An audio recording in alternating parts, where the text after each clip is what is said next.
Turn off the lights, put on your headphones, and lock your doors. You have entered the world of the unknown. Welcome to the Dead Hour broadcast. The rain in the Delta doesn't just fall, it possesses.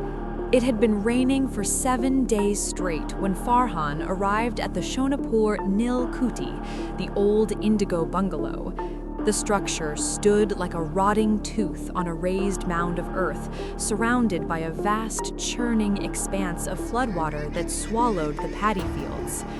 Farhan, a Dhaka-based photojournalist cynical of anything that couldn't be captured by a lens, was here to document the erosion of colonial history. The locals, however, told a different story. They spoke of the Rukdo Jol, the blood water, and the British planter Henderson Saheb, whose cruelty during the indigo cultivation era was legendary. They said the soil here didn't drink rain, it drank sorrow.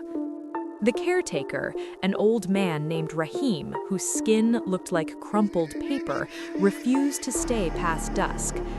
"Sir, the water is too high this year," Rahim whispered, his eyes darting toward the encroaching gray waves lapping faintly at the bungalow's steps.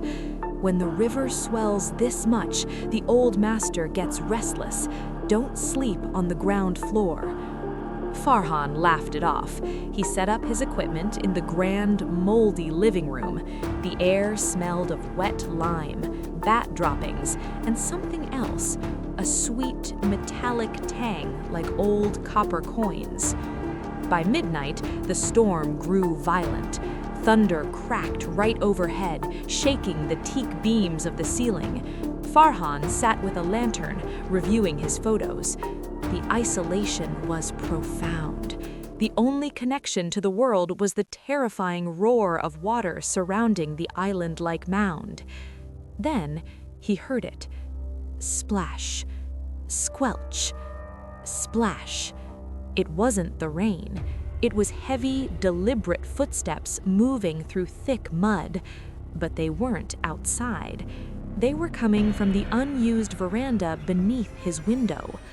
Farhan grabbed his heavy-duty flashlight and walked to the window. The beam cut through the sheets of rain. The water had risen significantly in just hours. It was now swirling over the veranda floor. And there were footprints. Large, unshod footprints made of dark sludge, leading out of the rising floodwater and straight toward the heavy oak front door.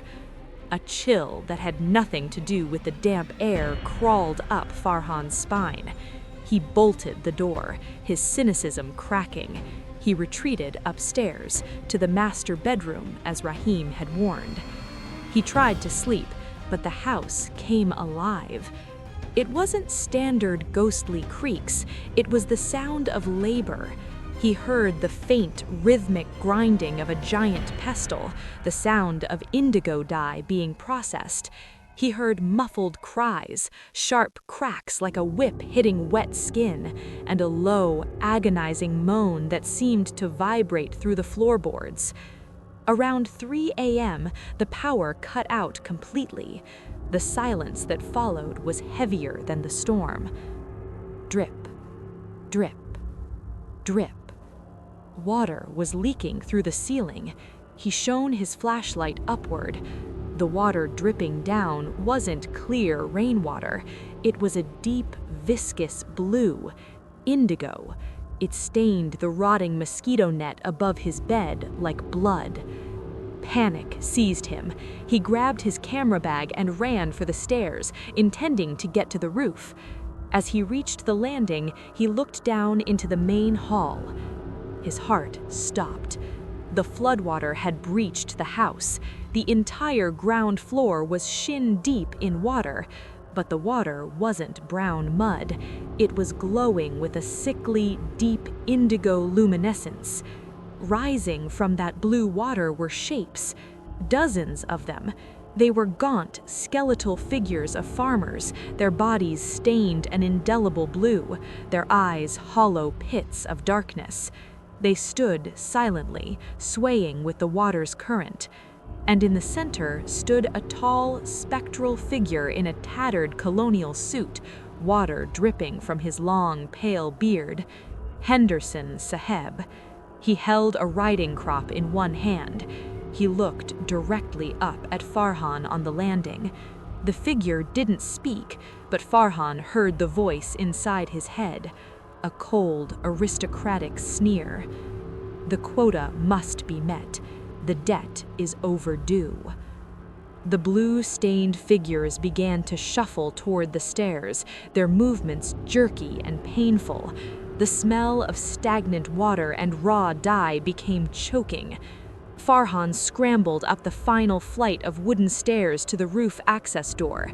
He burst out onto the terrace into the full fury of the monsoon. The wind nearly threw him off the edge. Below, the world was gone. There was only an endless ocean of black water, and the bungalow was sinking into it. He huddled by the chimney stack all night, the screams from the floor below muffled by the thunder. He daren't dare look down the stairwell again. When dawn broke, gray and bleak, the rain eased to a drizzle. A rescue boat from the mainland spotted him hours later. The boatman looked at the pale, shivering journalist and then at the house. The floodwater had receded from the ground floor, leaving thick slime.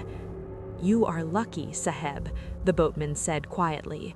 "Most who stay a night in Henderson's kuti during the big flood don't come out.